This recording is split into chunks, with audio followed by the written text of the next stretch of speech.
Property number 1, ये क्या कह रही है प्रॉपर्टी कि किसी सारणिक के पंक्ति और स्तंभ को परस्पर बदल देने पर सारणिक का मान नहीं बदलता है। सारणिक का मान नहीं बदलता है। मैं जो स्टेटमेंट कह रहा हूं उसको समझ लीजिए, सुन लीजिए। अभी मैं समझाऊंगा एग्जांपल देके, क्योंकि ये स्टेटमेंट तो आपको समझ में आएगा नहीं, लेकिन एक बार ढंग से सुन तो लीजिए। सुनना बहुत जरूरी है। मैं एकदम शॉर्ट में लिख दिया क्योंकि पूरा लिखूंगा लंबा हो जाएगा और टाइम वास्ट है, तो उसको हटाइए। तो किसी सारणिक की प्रॉपर्टी क्या है कि किसी सारणिक की पंक्ति और स्तंभ को यदि आपस में बदल दिया जाए तो उनके वैल्यू पे कोई फर्क नहीं पड़ने वाला है।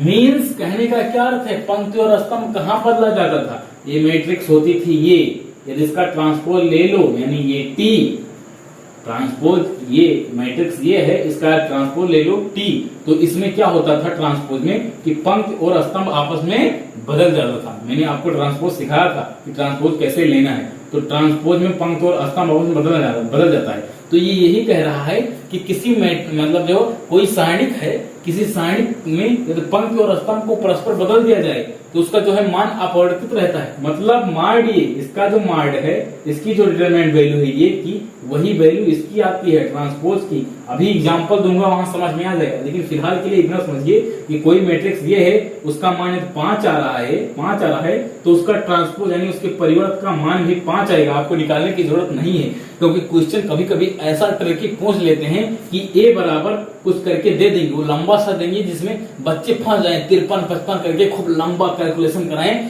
20-20 मिनट लग जाता है, इस तरह कैलकुलेशन देते हैं। लेकिन उसके बाद देते हैं इसका वैल्यू निकाल के, मतलब दे देते हैं कि इसका वैल्यू जो है 55 है इसकी वैल्यू, ऐसे करके दे देंगे। तो आपको जो है ट्रांसपोज ये की वैल्यू बतानी रहेगी। तो आपको सिंपली कर देना है 55, आपको एक्सपेंड में मत भागना है, सिंपली लिख देना है 55। कुछ लोग यहाँ पे ये लिखा रहेगा, ये की कुछ वैल्यू दे रखेंगे फलाना ढिकाना करके, वो बहुत लंबा रहेगा, उसको एक्सपेंड करोगे तो 55 आएगा। लेकिन आपको ऐसा सारी चीजें करनी नहीं है, बट ट्रांसपोज का जो है वैल्यू साफ साफ लिख देना है। जो इसकी वैल्यू रहती है वही ट्रांसपोज की रहती है, दोनों की वैल्यू बराबर रहती है। यही लिखा है स्टेटमेंट में कि पंक्ति और स्तंभ को यदि परस्पर बदल दिया जाए तो सारणिक का मान नहीं बदलता। पंक्ति और स्तंभ को बदल दिया जाए तो सारणिक का मान नहीं बदलता। मीन्स ट्रांसपोज यानी परिवर्त की जो वैल्यू होती है वो हमेशा सेम होती है। कहने का क्या अर्थ है आइए समझिए। मान लीजिए कोई मैट्रिक्स ये है, कोई एक मैट्रिक्स है, ये है 1 2 3 5 7 9 10 11 12। अब इसको जब आप सॉल्व करोगे तो कुछ वैल्यू आएगी। मान लीजिए इसकी वैल्यू आ गई x, कुछ वैल्यू आ गई x।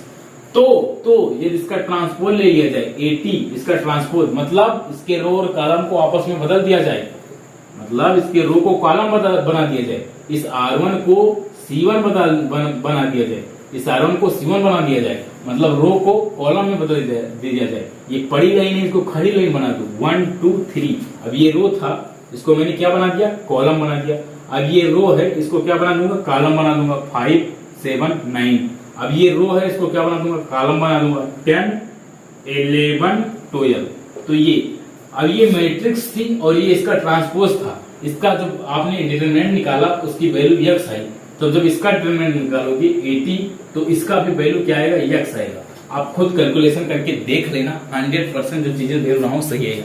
मान लीजिए आपने इसका वैल्यू निकाला, वो आ गया x मतलब कुछ भी, मान लीजिए 5 आया, तो यहाँ भी इसकी वैल्यू 5 आएगी। अब ये 100% सही रहेंगे 5। आप इसको सॉल्व करो तब पता चलेगा कितना वैल्यू आएगा। लेकिन फिलहाल के लिए मैंने आपको बता दिया कि जो डिटरमिनेंट जो है इस मैट्रिक्स का है वही डिटरमिनेंट इस मैट्रिक्स का है।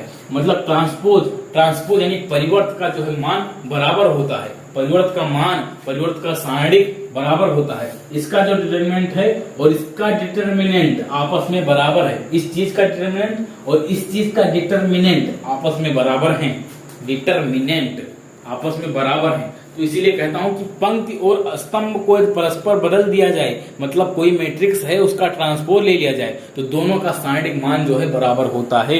यही है स्टेटमेंट, बस कुछ नहीं है। आप इसको खुद प्रूव कर सकते हो, मैंने आपको तरीका बता दिया। नेक्स्ट प्रॉपर्टी है कि यह दो पंक्तियों और स्तंभों को आपस में बदल दिया जाए, यानी कि किन्हीं दो पंक्ति, सारणिक की किन्हीं दो पंक्ति को, चाहे मान लीजिए R1 यानी रो 1 एंड रो 2 को पलट दो, या रो 2 एंड रो 3 को पलट दो, या इसी तरह किसी दो को पलट दो यानी बदल दो आपस में, और या कॉलम 1 एंड कॉलम 2 को यानी दो स्तंभों को, किन्हीं दो रो को अथवा किन्हीं दो स्तंभों को यदि आपस में बदल दिया जाए तो सारणिक का जो मान है उसका चिन्ह बदल जाता है।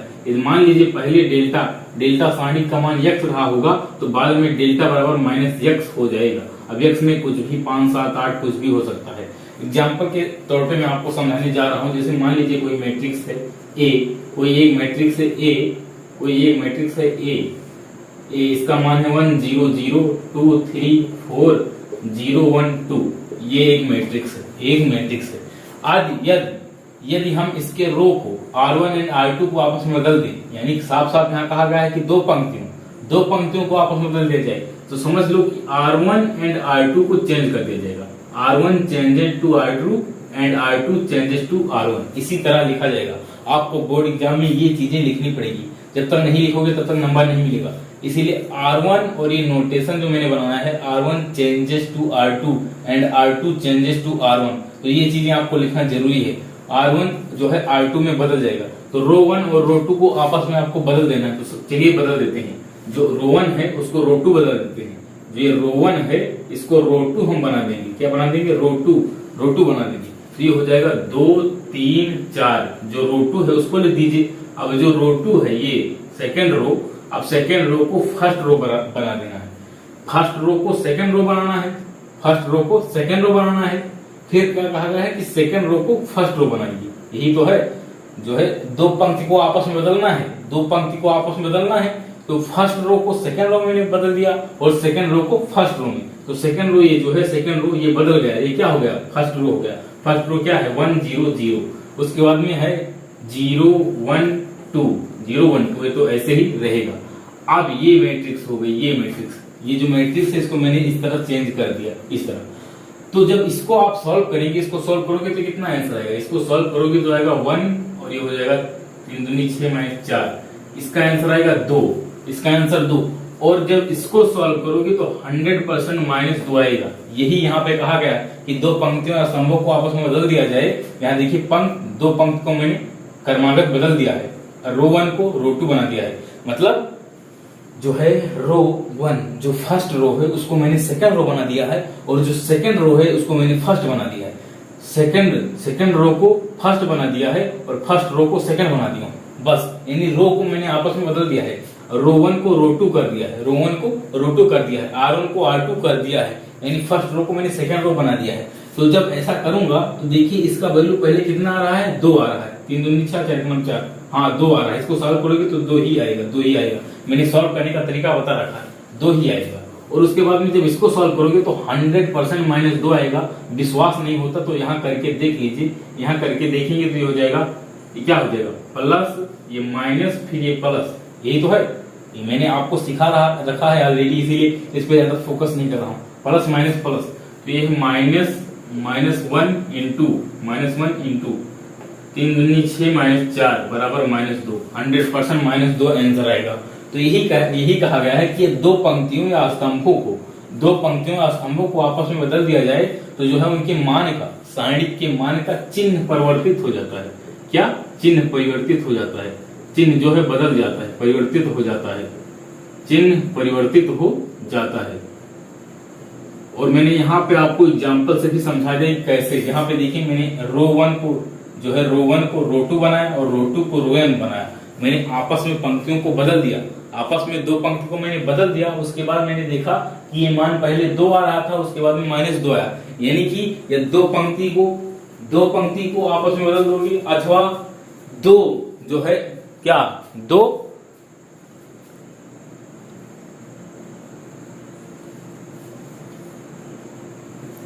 दो पंक्ति को आपस में बदल दोगे अथवा दो स्तंभ को आपस में बदल दोगे तो जो है मान निगेटिव हो जाएगा। केवल निगेटिव हो जाएगा, यानी चिन्ह बदल जाएगा। पहले +2 आ रहा था, बाद में -2 आ गया। तो यही बस इतना ही है सेकंड प्रॉपर्टी। अब आइए थर्ड प्रॉपर्टी देखते हैं। थर्ड प्रॉपर्टी तो पंक्ति या स्तंभ समान है, यानी जो है 2 रो अथवा 2 कॉलम जो है समान है। यहाँ पे मैंने दोनों रो को समान कर दिया है। दोनों रो को, फर्स्ट रो को और सेकंड रो को मैंने समान कर दिया है। तो यही यहाँ पे लिखा गया है 2 पंक्ति या 2 स्तंभ। तो मैं यहाँ पंक्ति वाला कर रहा हूँ, ऐसे स्तंभ वाला समान आएगा तो उसकी भी सेम प्रॉपर्टी है। तो प्रॉपर्टी ये है कि 2 पंक्ति या स्तंभ समान है तो जो सारणिक है उसका वैल्यू जो आएगा, सारणिक का जो मान आएगा, इसको पहले सारणी बना लूं, ये एक मैट्रिक्स है भी, इसको पहले सारणी बना लूं। जो सारणिक आएगा, जो सारणिक का मान आएगा वो 0 आएगा। सारणिक का जो मान आएगा वो कितना आएगा, 0 आएगा। बस ये दो पंक्ति या दो स्तंभ समान है, ये दो पंक्ति दो स्तंभ समान है, तो जो सारणिक का मान आएगा वो 0 आएगा। जब क्वेश्चन 1 नंबर में पूछा जाएगा तो वहां पे आपको इसको लगाना नहीं रहेगा, बस प्रॉपर्टी का इस्तेमाल करना रहेगा। इस तरह के क्वेश्चन दे देंगे और उसका मान पूछेंगे और इसमें वैल्यू बहुत ज्यादा बड़ी बड़ी देंगे, जिससे आपको कैलकुलेशन में ज्यादा टाइम लगेगी। तो इसलिए आपको प्रॉपर्टी पता रहेगी तो आपको फिर वो सवाल लगाने की जरूरत नहीं रहेगी, आप डायरेक्ट जो है आंसर बता देंगे। तो जब दो पंक्ति या दो स्तंभ समान हो तो सारणिक का मान 0 आता है। कैसे आता है ये इसको समझते हैं। ये देखिए, अब ये एक है, अब ये जो क्या है, एक जो है सारणिक है और इसमें दो पंक्ति, फर्स्ट रो और सेकंड रो दोनों आपस में बराबर हैं। तो आइए इसको पहले विस्तार करते हैं, फिर देखते हैं इसकी वैल्यू कितनी आएगी। तो इसको विस्तार करेंगे तो देखिए ये हो जाएगा +1 और 3 कम 3 2 कम 2 हो जाएगा 3 - 2, फिर ये जो है माइनस प्लस माइनस प्लस हो जाएगा -1 हो जाएगा, तो हो जाएगा 3 कम 3 -0, फिर उसके बाद में +1 फिर 2 कम 2 -0। उसके बाद में इसको विस्तार करोगे तो जाएगा ये 1 आएगा और ये आएगा -3 और +2 बराबर 0। 2 1 3 -3 बराबर 0। तो यहाँ से प्रूफ हो जाता है, यहाँ से देखिए प्रूफ हो गया है, इस प्रॉपर्टी का प्रूफ हो गया है कि ये दो रो आपस में बराबर हैं तो सारणिक का मान है वो 0 आएगा। इसी तरह दो कॉलम आपस में बराबर होते तो भी सारणिक का मान 0 आता।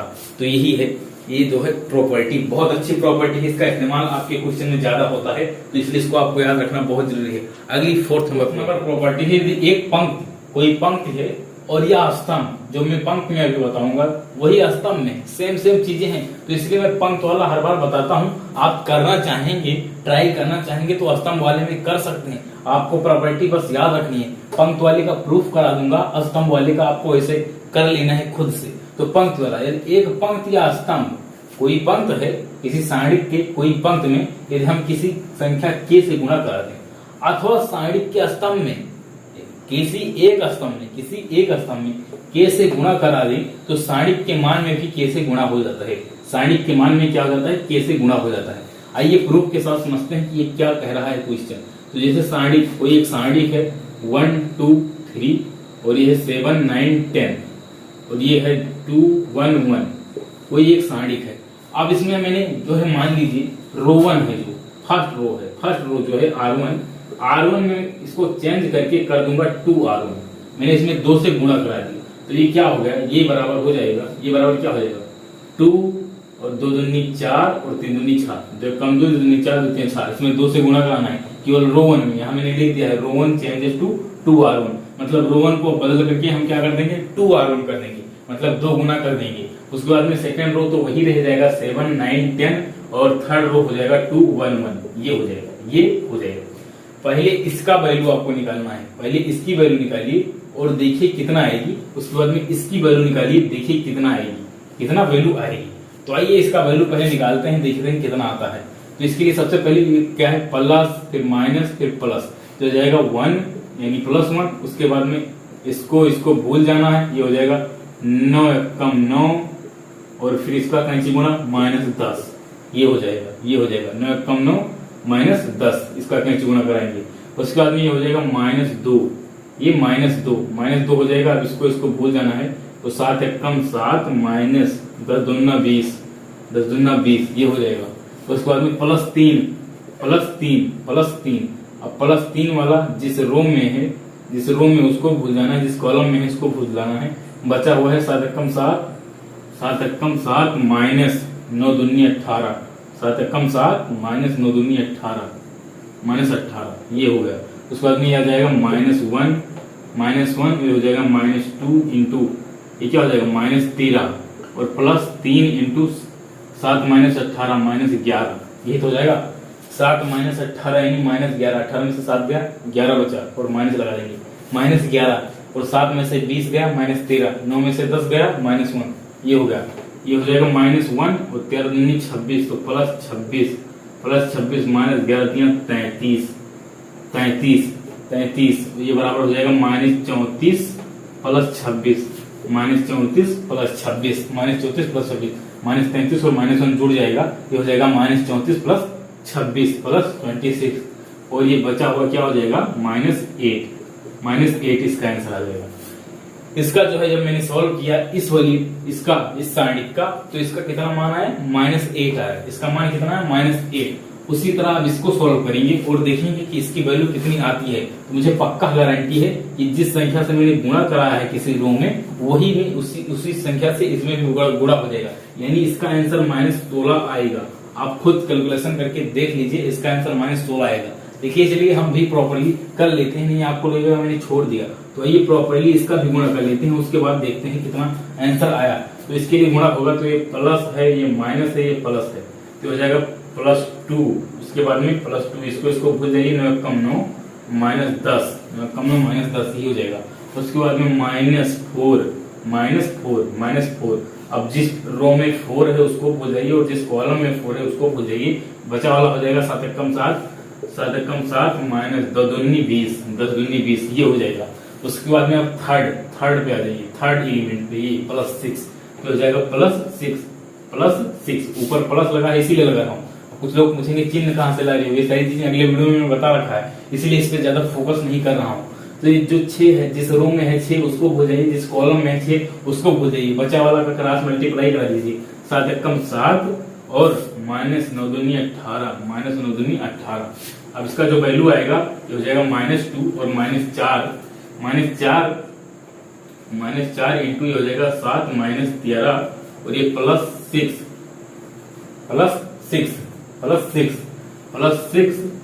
7 में से 18 गया -11, इसको प्रॉपर्ली ओपन करिए, हो जाएगा -2, हो जाएगा 13 जो का 52 यानी +52, फिर हो जाएगा -66।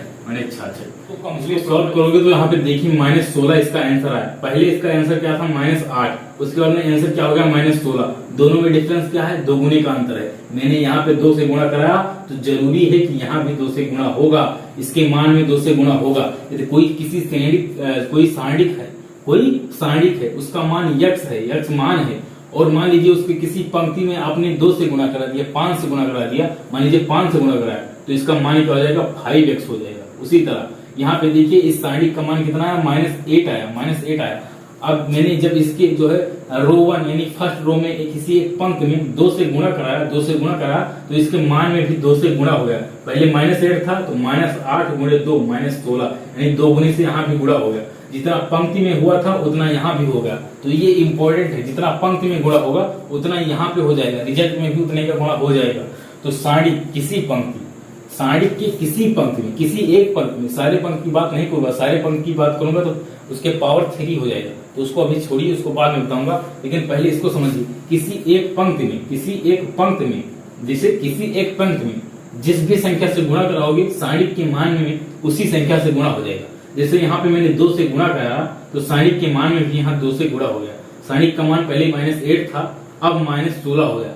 सारणिक के मान में भी 2 से गुणा हो गया। जब मैंने पहले रो में, फर्स्ट रो में गुणा कराया 2 से, यानी कोई के जो है अदिश कोई के है, उससे मैंने गुणा कराया, तो सारणिक के मान में भी उसी अदिश से गुणा हो गया। इसमें मैंने 2 से गुणा कराया, तो यहाँ भी 2 से गुणा हो गया। पहले -1 था, बाद में -16 हो गया। तो ये है, इसी क्वेश्चन से समझाऊंगा फिर नंबर प्रॉपर्टी क्या है। यदि इस तरह लिखा रहे, ये पदों के योग के रूप में लिखा रहे, पदों के योग के रूप में लिखा रहे, तो इसको किस तरह तोड़ते हैं, तो इसको सिंपली इस तरह तोड़ते हैं, जैसे मैट्रिक्स में मैंने तोड़ना सिखाया था वैसे यहाँ भी तोड़ते हैं। तो इसको किस तरह तोड़ेंगे, ये हो जाएगा A1, सबसे पहले A1 होगा, फिर होगा A2 जो λ1 λ2 है, λ3 उसको रोके रहिए, पहले A1 A2 A3, उसके बाद में नीचे तो सब वही है, B1 B2 और B3, उसके बाद में C1 C2 और C3। तो ये एक सारणिक बन गया। फिर प्लस आपको लगा देना है, प्लस लगा के क्या लिखना है, λ1 λ2 λ3, ये 2 पद के रूप में लिखा है, इसको अलग कर दीजिए तोड़ के, हो जाएगा λ1 λ2 और λ3, और नीचे क्या हो जाएगा B1 B2 B3 C1 C2 C3, ये हो गया C1 C2 C3, ये हो गया। इसमें ऐसा नहीं है कि ये आपस में जुड़ के हो जाएगा A1 प्लस लैम्डा, हाँ वो तो सही है, A1 प्लस लैम्डा होगा, लेकिन ऐसा नहीं है कि B1 प्लस B1 मिलके 2B1 हो जाएगा, ऐसा नहीं है। तो इसको आपको समझ लेना है किस तरह तोड़ना है। बस जो पद ऊपर लिखा है उसी को अलग सारणी में डाल देना है, अलग सारणी में डाल देना है, और नीचे वाला ये सारी चीजें तो सेम ही सेम रहेंगी, ये तो सेम ही सेम रहेंगी। देखिए B1 B2 B3 यहाँ भी है, यहाँ भी है, तो इसीलिए ये नीचे वाली तो चीजें सेम ही रहेगी, लेकिन ऊपर वाला जिस रो में, अब मान लीजिए सेकंड रो में इसी तरह होता कि B1 प्लस लेमडा, इसको नहीं, यहाँ नहीं होता, तो यहाँ B1 प्लस लेमडा होता, तो नीचे वाले को ऐसे तोड़ के कर देते। जहां भी जिस रो में ये लिखी चीजें हैं, कुछ चीजें लिखी हैं, दो पद के रूप में लिखा है, उसको तोड़ के अलग कर देना है बस, और सारी चीजें सेम रखनी है, एक साथ एक करना है। अगर तीनों में लिखी हो तो अलग अलग करके रुक रुक के करना है, ऐसा नहीं है डायरेक्ट कर दीजिएगा। तो ये आप समझ लीजिए किस तरह तोड़ना है, इसका भी आपके जो है जो क्वेश्चन में इस्तेमाल हो सकता है। सारणिक में कोई सारणिक है, किसी सारणिक में किसी एक पंक्ति, कोई सारणिक है उसकी किसी एक पंक्ति, अब पंक्ति की बात करूंगा तो स्तंभ की बात जायज से आएगी, तो पंक्ति के साथ जो होता है वही स्तंभ के साथ होता है, तो पंक्ति के साथ जितनी भी सारी चीजें होंगी वही स्तंभ के साथ होंगी। तो यदि किसी पंक्ति में दूसरी पंक्ति के अवयव को जोड़ दिया जाए तो सारणिक का मान सेम ही रहता है, यानी सारणिक का मान नहीं बदलता। यदि इसका मान पहले 5 रहा तो बाद में जब आपस में इनके जो अवयव को, किन्हीं दो पंक्ति को आपस में अवयव को जोड़ देंगे तो भी वही रहेगा, किसी एक पंक्ति में दूसरी पंक्ति के अवयव को जोड़ने पे मान वही रहता है। तो आइए इसको समझते हैं कह क्या रहा है। मान लीजिए मैं यहाँ चेंज कर दूं रो वन को चेंज कर दूं रो वन प्लस रो टू के साथ में, यानी रो वन में मैंने रो टू जोड़ दिया, वो भी 2 से गुणा करा के, तो जो है रो वन में मैंने क्या किया है, रो वन प्लस 2 रो टू, यानी सेकंड जो रो है उसको 2 से गुणा करके जोड़ दिया, तो सारणिक का मान वही रहेगा, कोई परिवर्तन नहीं होगा। जो ये डेल्टा है अभी इसके द्वारा जो डेल्टा बन के आएगा उसका दोनों का मान सेम ही रहेगा। इसके द्वारा डेल्टा बन के क्या आएगा, रो वन में 2r2 को जोड़ना है, माने सेकंड रो को 2 से गुणा करा के जोड़ना है, यानी हो जाएगा a1 plus 2b1, a2 plus 2b2, a3 plus 2b3, यही हो जाएगा। फिर ये नीचे हो जाएगा b1 b2 b3 c1 c2 c3, तो बस ये हो जाएगा, यही हो जाएगा, और दोनों का जो मान है सेम आएगा। मान लीजिए इसका मान आपने निकाला 10 आ गया, तो इसका मान निकालोगे तो भी वो 10 ही आएगा। तो यही प्रॉपर्टी है कि किसी एक पंक्ति, अब जो पंक्ति के साथ हुआ है वही खिलवाड़ जो है स्तंभ के साथ होगा, तो किसी पंक्ति या स्तंभ में दूसरी पंक्ति या स्तंभ को जोड़ना, चाहे आप किसी संख्या से गुणा करा के जोड़ो चाहे डायरेक्ट जोड़ो, दोनों का मान जो है सेम ही आएगा। तो मैंने 2 से गुणा करा के जोड़ा, आप 10 से गुणा करा के जोड़ देंगे तो भी कोई दिक्कत नहीं, और आप ऐसा भी करेंगे कि r1 प्लस r2 तो भी कोई दिक्कत नहीं है, मान जो है बराबर ही आएगा।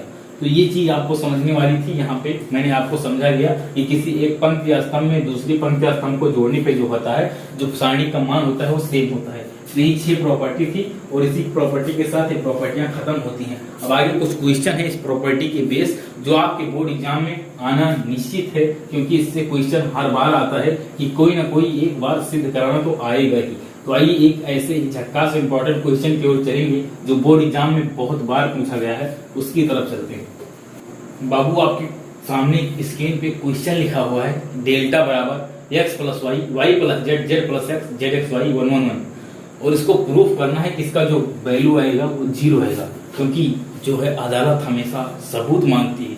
तो हमको सबूत पेश करना है कि कैसे इसकी वैल्यू 0 आएगी, कैसे इसका मान 0 आएगा। तो उसी सबूत की जो है खोज में हम लोग आइए निकल चलते हैं।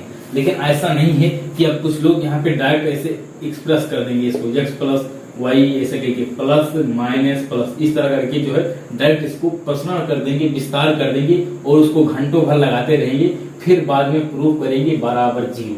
लेकिन ऐसा नहीं करना है, क्वेश्चन में डायरेक्ट लिखा रहेगा बिना प्रश्न के द्वारा। हो सकता है ना भी लिखें, नहीं लिखेंगे तो भी ठीक है, आपको उस मेथड से करना है जिससे आसान हो। इस तरह करोगे बहुत ज्यादा टाइम लगेगा, कैलकुलेशन में थोड़ी सी मिस्टेक हुई तो आपका क्वेश्चन खराब हो जाएगा, गलत हो जाएगा। इसीलिए आपको जो है जो मैंने अभी प्रॉपर्टी पढ़ाई उसी प्रॉपर्टी का इस्तेमाल करके करना है। तो यहाँ पे देखिए x प्लस वाई जेड और ये सारी चीजें लिखी हुई है।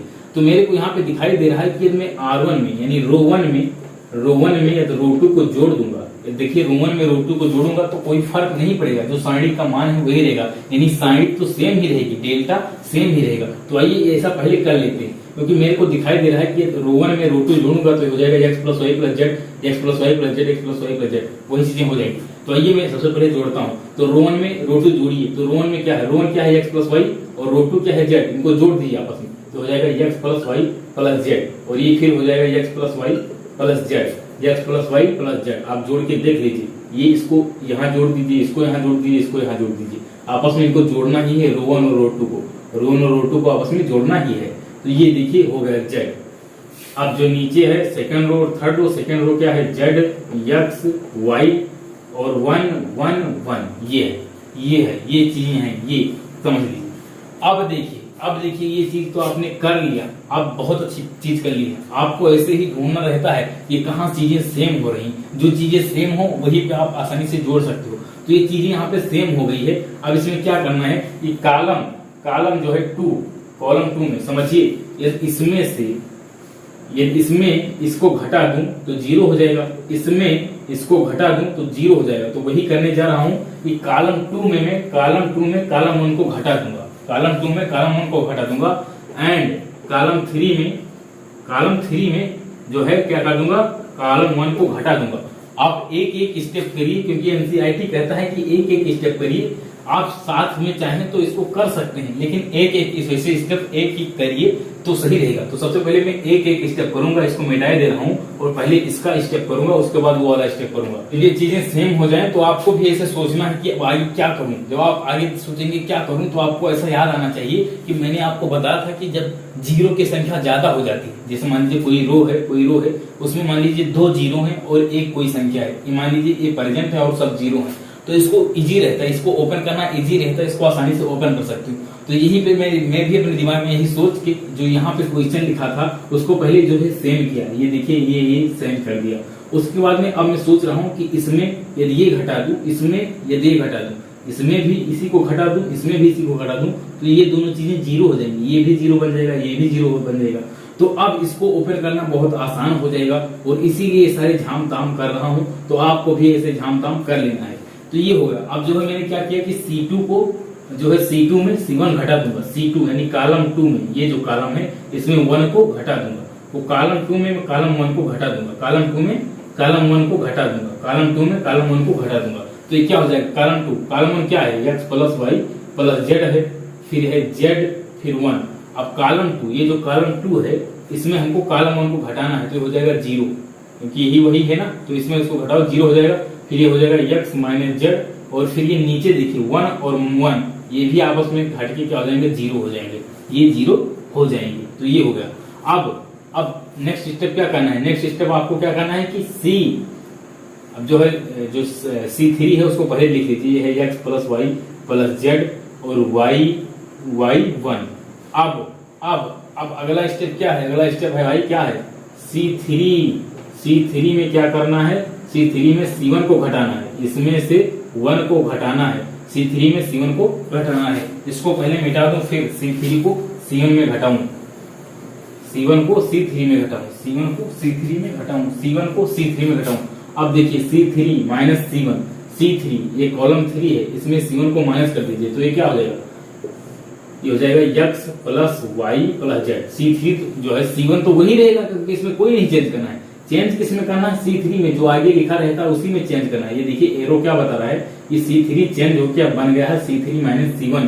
तो पहला जो C1 है वह तो वैसे रहेगा, क्योंकि C1 में कोई चेंज नहीं हुआ है। कहाँ लिखा है, यदि यहाँ लिखा होता C1 चेंजेस टू कन्वर्ट होगा ना, तो यहाँ C1 में कुछ चेंज होता, लेकिन C1 तो वैसे ही है, और C2 भी वैसे रहेगा, क्योंकि C2 की कहीं यहाँ जिक्र नहीं किया गया, तो C2 को वैसे लिख लेते हैं x माइनस जेड और 0।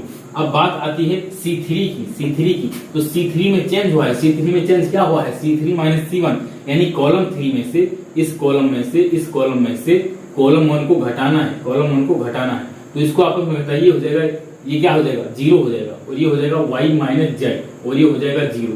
तो ये हो गया। अब देखिए इसको ओपन करना बहुत ही आसान है, आप इस यहाँ से ओपन कर सकते हो। तो ये हो जाएगा प्लस माइनस प्लस, तो आप लिख लीजिए plus x plus Y plus Z, ये हो जाएगा। उसके बाद में फर्स्ट रो जिस रो में है उस रो को, जिस कॉलम में है उसको भूल जाना है, फिर कैंची गुणा करा देना है। इसका गुणा कराओगे तो आपस में गुणा कराओगे तो होगा 0 - 0 यानी बराबर 0। तो देखिए आपको सबूत जो है, सबूत आपको मिल चुका है, सबूत आपको मिल चुका है कि कैसे 0 आएगा। ऐसे आपको एग्जाम में भी सबूत देना रहेगा कि कैसे 0 आया। ये जो भी है 2 4 5 6 जो लिखा रहेगा उसको आपको प्रूफ देना रहेगा कि कैसे आया, कैसे करना है। यहाँ पे आप डायरेक्ट ओपन करते तो बहुत लंबा हो जाता, इसीलिए मैंने प्रॉपर्टी का यूज किया। प्रॉपर्टी का C3 से C3 - C1 किया। तो प्रॉपर्टी आपको याद रखना जरूरी है। जब तक प्रॉपर्टी याद नहीं रहेगी तब तक जो मैं इस तरह कर रहा हूँ नहीं कर पाओगे। और शुरुआत में आपको थोड़ा दिक्कत होगी, लेकिन जैसे जैसे क्वेश्चन सॉल्व करोगे तो ये सारी चीजें आपके पास प्रैक्टिस हो जाएंगी, आपके पास जो है अच्छे से तैयार हो जाएंगी, आप अच्छे से इसको सॉल्व कर सकते हो। लेकिन फिलहाल के लिए अभी तो थोड़ा दिक्कत होगा, आप बिगिनर्स हैं, आप शुरुआत में इसको पढ़ रहे हैं तो थोड़ा बहुत तो प्रॉब्लम होगी। अब आइए आगे देख लेते हैं। आगे है त्रिभुज का क्षेत्रफल, यानी त्रिभुज का क्षेत्रफल।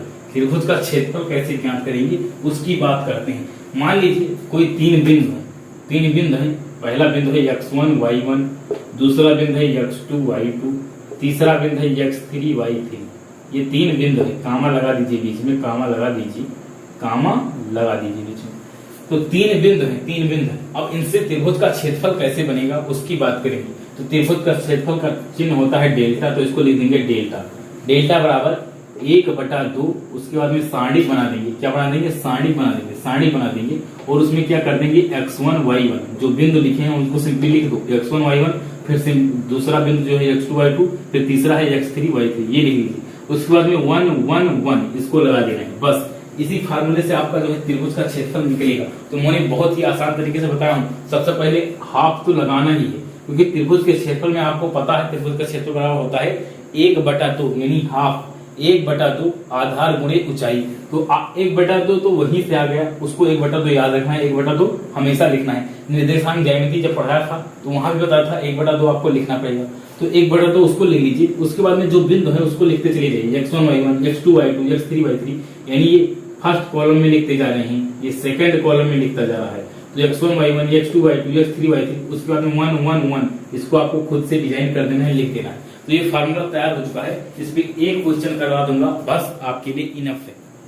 अब इसी सारणी को सॉल्व कर लेना है, इसकी वैल्यू निकाल लेना है, जो वैल्यू आएगा वही हो जाएगा। और दूसरी चीज यहाँ पे एक चीज और क्लियर कर दूं, क्लियर ये करना है कि यदि मान लीजिए इसका ओवरऑल आपने सॉल्व किया, इसको पूरा सॉल्व किया और इसकी वैल्यू निगेटिव आ गई, इसकी वैल्यू मानी निगेटिव आ गई, इसको सॉल्व करना, आप खुद से इसको सॉल्व करना, आंसर आ जाएगा। वैसे फिलहाल इसका आंसर मैं बता दे रहा हूँ, इसका आंसर आएगा 61/2। इसका आंसर क्या आएगा? 61/2।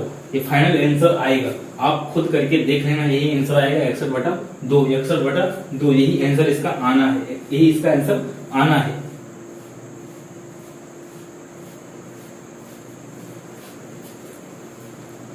मैं बता रहा हूँ, मान लीजिए कभी भी आपने क्वेश्चन सॉल्व किया त्रिभुज का क्षेत्रफल वाला, उसके बाद में उसका आंसर निगेटिव आ गया, तो इसका ये मानना नहीं है कि जो है आंसर आपका गलत है। इसका ये मानना है उसको पॉजिटिव ले लेना है। जैसे मान लीजिए -12 आया, -12 आ गया, तो आपको पता है जैसे दूरी हो गया, दूरी कभी ऋणात्मक नहीं होती।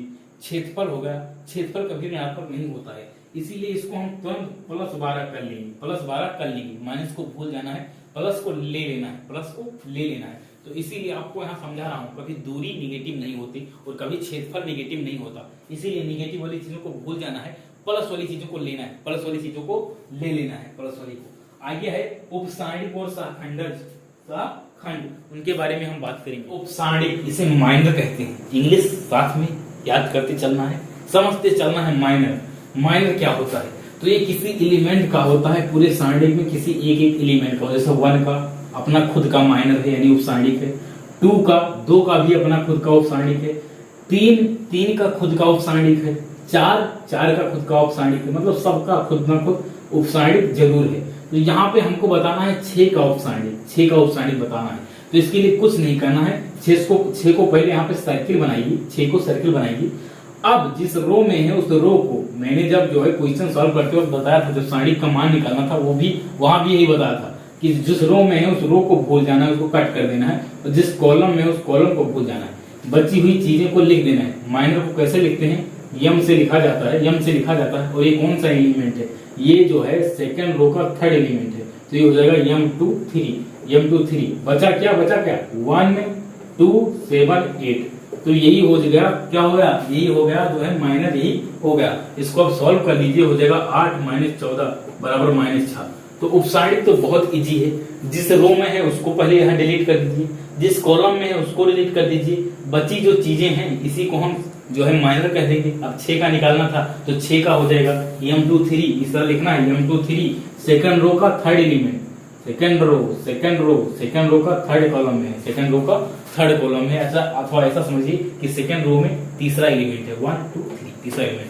तो इसी तरह वो m23 ये -6, तो यही -6 आ गया, इसका क्या माइनर क्या आएगा -6। और बहुत इजी है, कैसे, यहाँ पे जो रो था उसको मिटा दिया, जो कॉलम था उसको मिटा दिया, बची चीज, जो चीज बच गई, ये जो चीज जो बच गई यही तो है, यही तो सेम लिखा हुआ, यही चीज को हम कह देंगे माइनर। और इसी तरह आगे आइए समझते हैं सहखंड, वो भी इंपॉर्टेंट निकालना जानते हो तो सहखंड निकालना आपके लिए बच्चों का खेल है, सहखंड निकालना बच्चों का खेल है, बस इसको ध्यान से समझ लीजिए।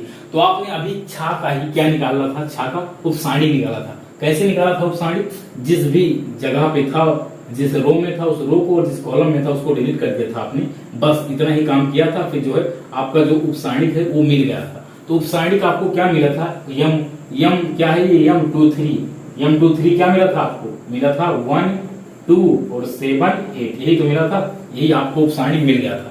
अब बात करते हैं सहखंड का, तो इसको इस तरह लिखते हैं, जिसको m23 लिखा है तो इसको लिखेंगे A23 इतना ही लिख लेना है, A23 लिख लेना है। पहले उपसारणिक निकालना है, उपसारणिक जैसे ही आ जाए उसके बाद में अब इसको आप निकाल सकते हो, किसको, सहखंड को। सहखंड के लिए क्या करना है, सबसे पहले खुद से लिखना है -1।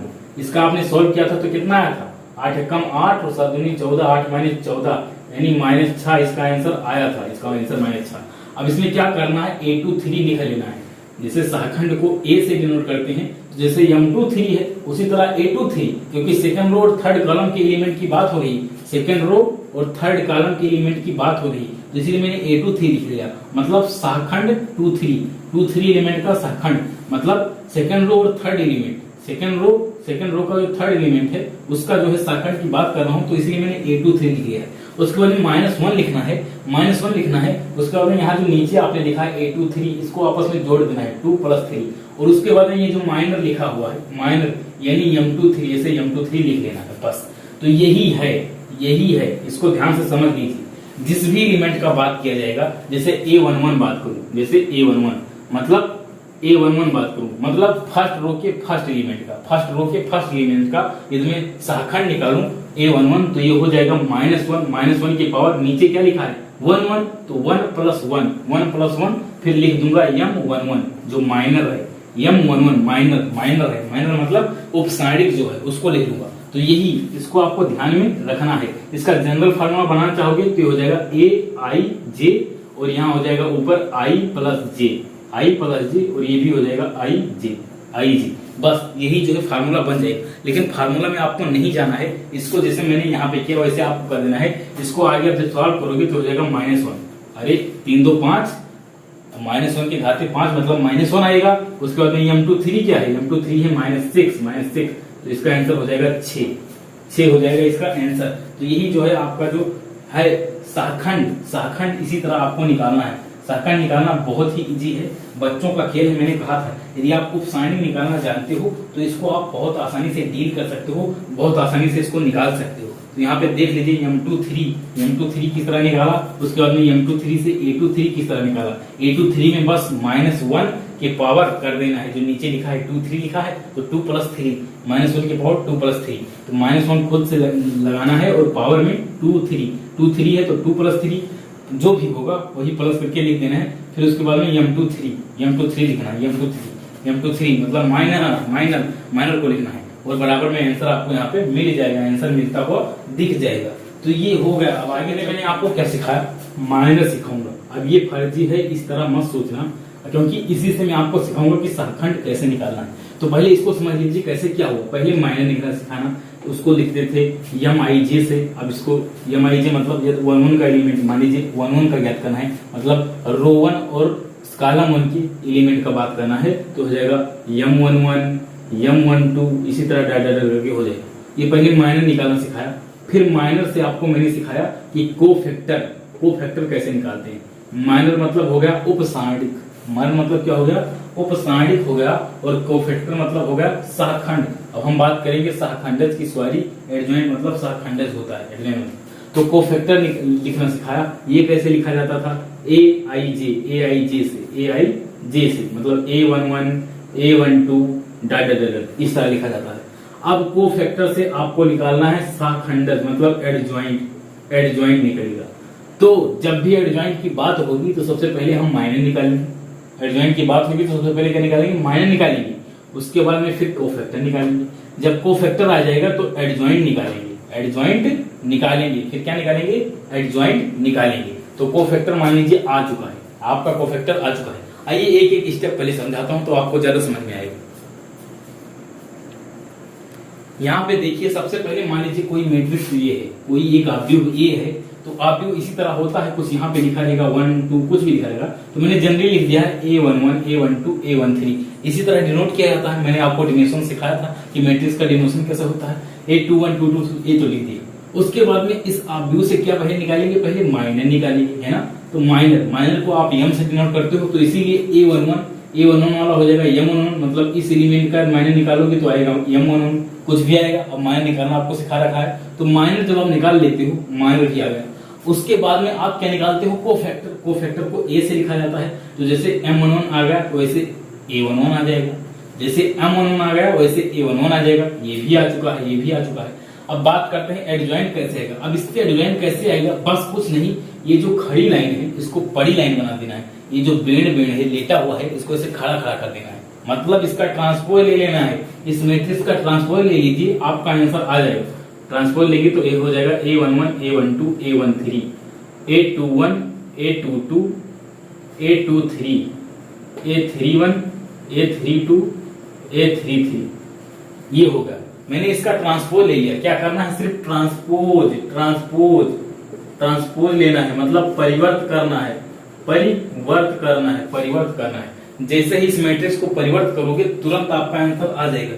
बस यही परिवर्त करना था और कुछ नहीं था, यही परिवर्त करना था। तो आपको समझ में आ चुका होगा। माइनर निकालना मैंने आपको सिखा रखा है, कोफैक्टर आपको सिखा रखा है कैसे आएगा, अब एडजॉइंट भी सिखा दिया हूं कैसे आएगा। तो इस तरह कर लेना है। सबसे पहले आपको कोई मैट्रिक्स दिया रहेगा, सबसे पहले उसका माइनर निकालिए। जैसे फर्स्ट एलिमेंट का कुछ निकालोगे, आ गया x y z कुछ भी आ गया तो उसको यहाँ लिख देना है ना। यही तो है इस माइनर M11 के।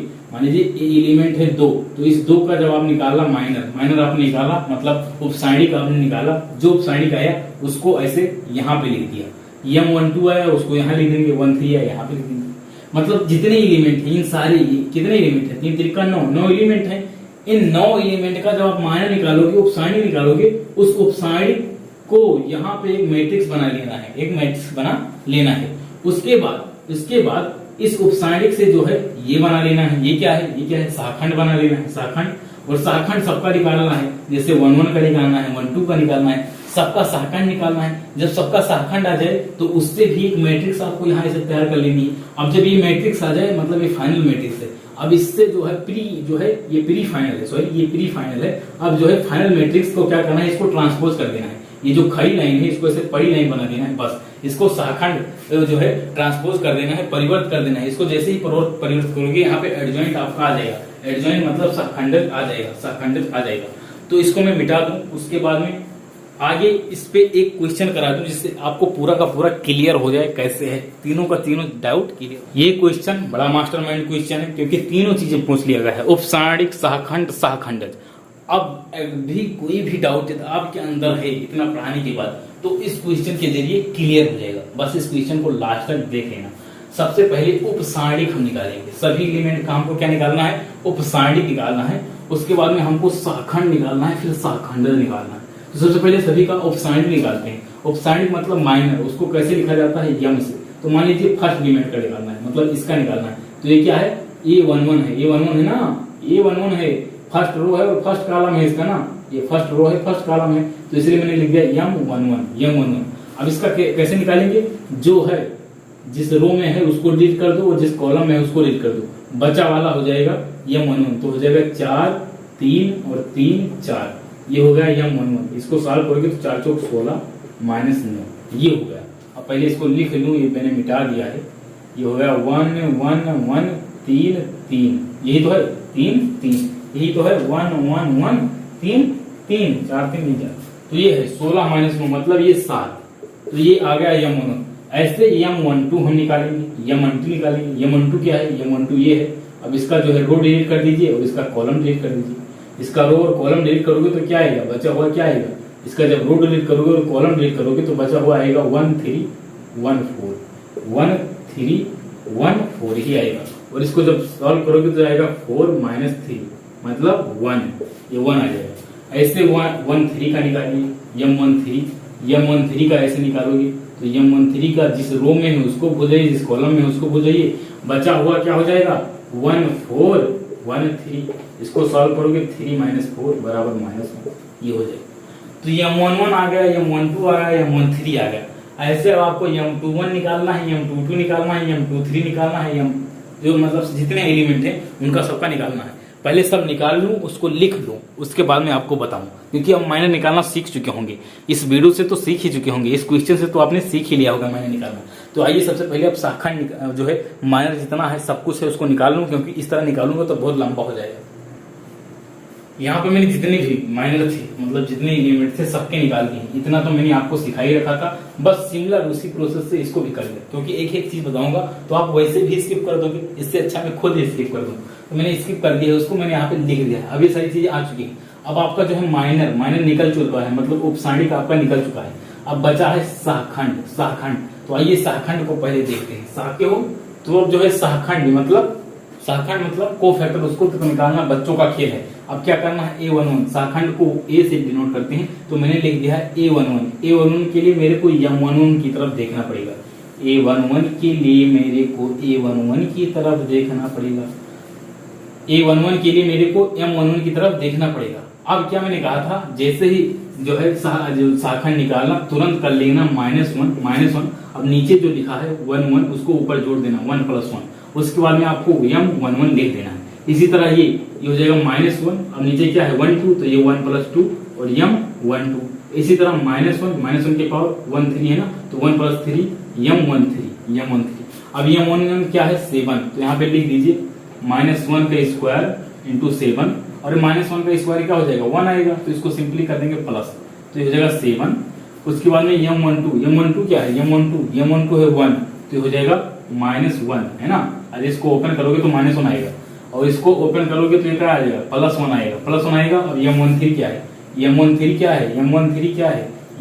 है -1, तो -1 इंटू 1 इंटू -1, अरे ये 1 हो गया तो 1 गुणे -1 बराबर -1, तो ये -1 आ गया।